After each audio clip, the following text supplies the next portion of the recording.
আসসালামু আলাইকুম। হ্যালো বন্ধুরা, নতুন একটি ভিডিও নিয়ে তোমাদের মাঝে হাজির হলাম। কি বাচ্চা ঘরে পিৎজা খেতে চেয়েছে, কি করবেন বুঝতে পারছেন না? তাহলে এই ভিডিওটা শুধুমাত্র আপনাদের জন্য। চটপট ঘরে যা আছে তাই নিয়ে বানিয়ে ফেলুন মজাদার চিকেন পিৎজা। প্রথমে একটি পাত্রের ভিতরে একটি ডিম দিয়ে দিন, তার ভিতরে 1 চামচ ইস্ট নিয়ে নিন।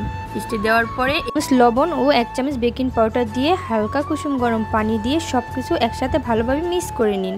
মিক্স করা হয়ে গেলে এর ভিতরে 1 কাপ পরিমাণ ময়দা দিয়ে দিন।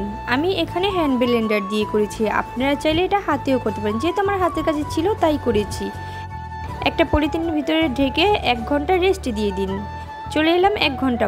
এখানে একটা বড় চিকেনের পিস নিয়েছি, চিকেনের বুকের অংশটা, সেটা আমি ছোট ছোট পিস করে কেটে নিয়েছি। তার ভিতরে আদা বাটা, গরম মশলা বাটা, মুরগির রেডিমেড মশলা, সামান্য পরিমাণ গোলমরিচের গুঁড়ো, টমেটো সস এবং সামান্য পরিমাণ একটু লেবু দিয়ে লবণ দিয়ে একসাথে সব কিছু ভালোভাবে ম্যারিনেট করে রেখে দেব আমি 20 মিনিট, এবং অল্প একটু পরিমাণ তেল দিয়ে দিব।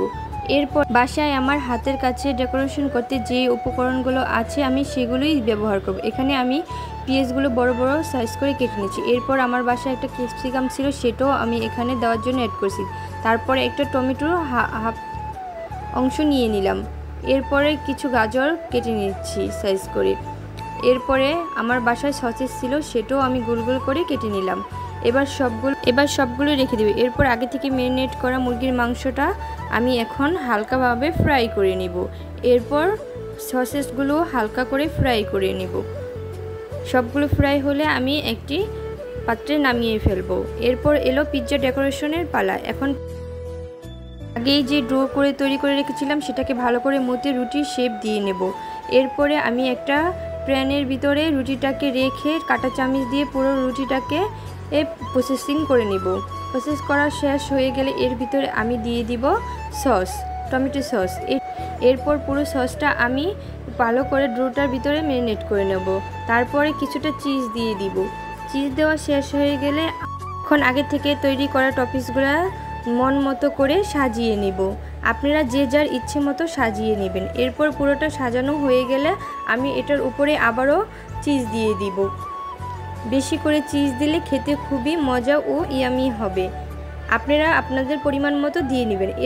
এরপর প্যানটা আমি চুলায় দিয়ে একটা ঢাকনা দিয়ে ঢেকে 5 মিনিট রেখে দেব। 5 মিনিট পর এই যে দেখুন কি সুন্দরভাবে পিৎজাটা রেডি হয়ে গেছে। এই তো আমার পিৎজাটা এখন রেডি। ঝটপট গরম গরম পরিবেশন করব। আপনারা এভাবে আপনাদের বাচ্চাদেরকে তৈরি করে দিতে পারেন মজাদার চিকেন পিৎজা।